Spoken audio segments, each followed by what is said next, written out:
Alright, I've gone ahead and taken off the wheel and jacked up the car. Didn't bother filming that because that's kind of a waste of time, but we're under here now and we're going to replace the ball joint. And the first thing I like to do when I'm doing it is to take this sway bar end link off right here. Now, as you can see, I cranked the crap out of it when I put it on because I thought that that's what was making my noise earlier, but that wasn't it. So I'm going to go ahead and take that off. Pretty simple, and the reason I do this is I take these off to allow the control arm to come up and down a little bit easier. It's just easier to maneuver when I'm doing the ball joint. So I'm going to go ahead and make sure that's going the right way, and we're just going to zing this off real quick, hopefully.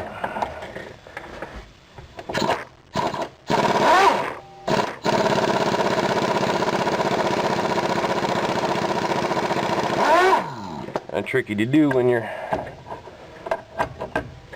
not in the right place.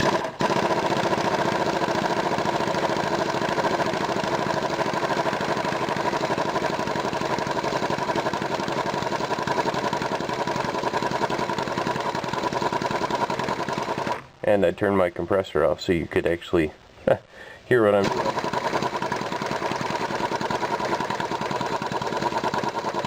Well, I'm going to go turn my compressor back on, and we'll come back to this when I get this bolt out. Alright, I've got the sway bar end link off now. And the next thing we're going to do is go ahead and take this caliper off along with the bracket. Now, you can do them together or you can do them separately. It's up to you, but I'm going to replace the brakes, so I'm going to take them off separately. So I'm going to have to remove these two bolts. I'm going to pull the caliper out of the way and get some wire hanging up on the spring, and then I'm going to take the bracket off, and then I should be able to pull the rotor off. Hopefully the rotor will come a little bit easier than it did on the 2001. I'm hoping it's not quite so rusted on, but now these bolts you can get with a wrench pretty easy, but these back ones for this bracket are usually on there pretty good. So I'm going to take the impact. That's why my compressor was on. I'm going to take the impact and get these bracket bolts out of the way, I think. And so we don't run out of time, I'm not going to show you that part, but I think you get the idea. Alright, well, my impact was a little too big to fit in there, but a little trick I have was to turn the wheel. It allows me more access back here. And I went ahead and I got the bracket off, and show you the pads here quick. I don't know how well you're going to see this, but they're all cracked because of the heat, and they're not really that great. They got plenty of meat left on them, but now this one's a little shallow, this one's a little thinner, which tells me that they weren't sliding too good. So I'll lube up those pins when I go in there and replace the pads with ones that aren't cracked. Really probably should replace the rotor, but you know what, I ain't made of money, so it's going to be the way it is for now. And I should really replace it because of this big groove right here in the bottom, but it's got 230,000 miles. It's lucky I'm doing the ball joints. Alright, now we've got that out of the way, we can work on this ball joint. And this is going to be fun. I'm going to have to pull this pin out, which means I'll have to go get a side cutters. I don't know how well you're aimed here. There you go. Now you can see pretty good, I think. But this pin right here, I got to pull out. And matter of fact, you know what? I think I'm going to put you on the other side. Yeah, or at least block the light from the other way. But pull this pin out, take this nut off, and then we'll hit this with a hammer, and we'll drop the ball joint out. Alright, now hopefully you can see a little bit better. I've got the door closed, but I've pulled that pin out, and I've gone ahead and I've broken this this bolt loose, or this nut loose on the ball joint here, 18 millimeter, and Unfortunately, there's not enough room to get the box end in there, at least not with this wrench, maybe a thinner one. But so I'm stuck breaking it loose with this end here, and I don't think I'm going to be able to get the nut all the way off. I might be able to, I don't know, but I may have to break the ball joint loose, and then, oh, almost, come on.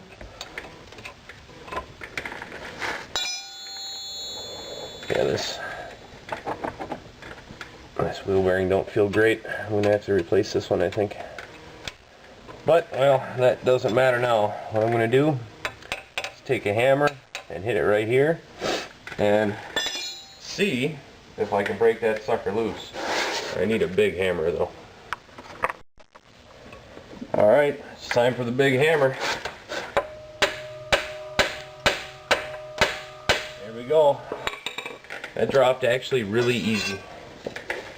So now I got this big bar, wedge it between the subframe and the control arm, and it pops right out, no problem.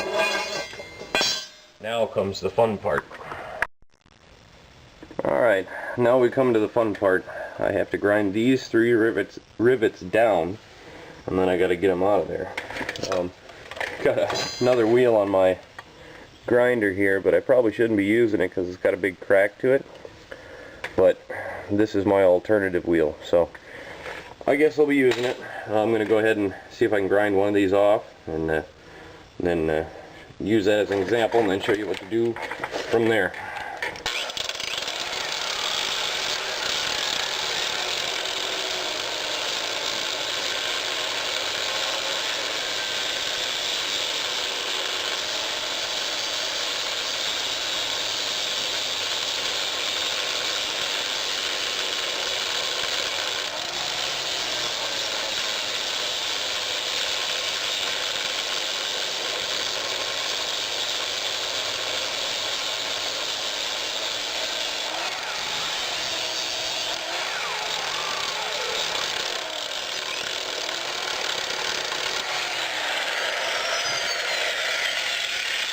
Alright, I've got one ground off. Now, on a steel arm, you'd usually be able to just take a pin punch and knock it through. But with these aluminum ones, that's usually not the case. So, I'm going to go ahead and grind the other 2 off, and then we'll go from there.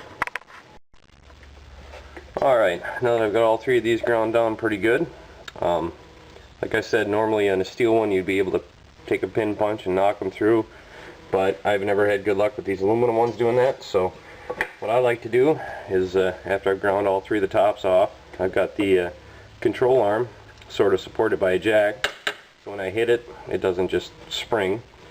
And now I'm going to whack the ball joint this way. I'm going to try to pry it up. I may need to get a chisel in between the ball joint and the control arm to do this, but we're going to try it with a hammer first.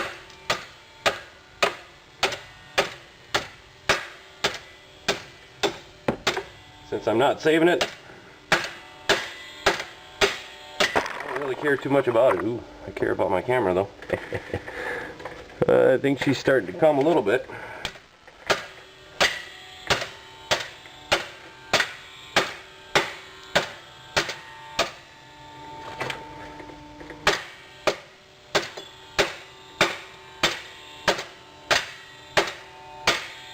I'm going to go grab a chisel and see if I can wedge it in here and see if that'll pop it up a little bit.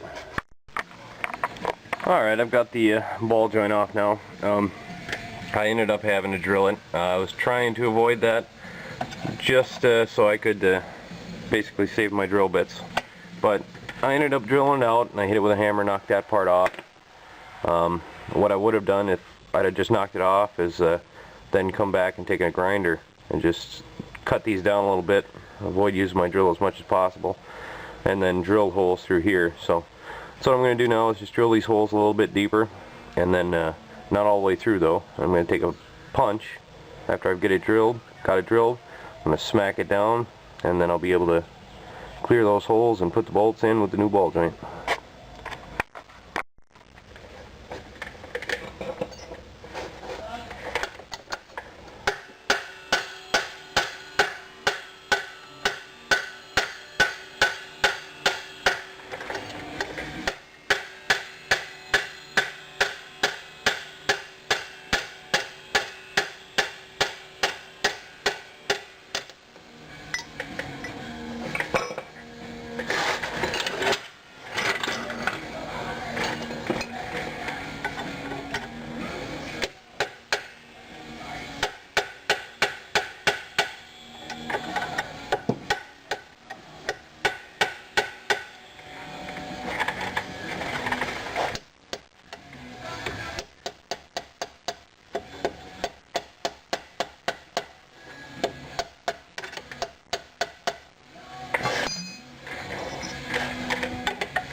Well, there we go. It only took a few drill bits, but I finally got them out. Alright, I've got the new ball joint set in there. I just got it set in there. I haven't got it tightened down yet, but basically it's pretty easy to do. Slap nuts on the bottom, and then installation is basically the reverse of assembly. So in the interest of time, I'm not going to film that, but I will come back when I'm all done with the other side and go for a little drive and see how it all worked out. One thing to note with these ball joints is some of these LeSabres and Park Avenues have steel control arms and some have aluminum control arms, so you have to get the right ball joint for it, because the aluminum ones, the bolts are sort of skinny and long, and on the steel ones they're actually pretty short and they're actually quite fat. So if you get the wrong ball joint, it won't really bolt right up. We had run into that problem once before. My dad went to the parts store and got one for a steel arm on that 2001 LeSabre, and it was late night Sunday or something, but the parts store wasn't open, so we ended up having to drill these holes out of the control arm, and that's not really the way I like to do it, but we did make it work. So I'm just gonna patch this up and throw it back together and do the other side and take it for a spin.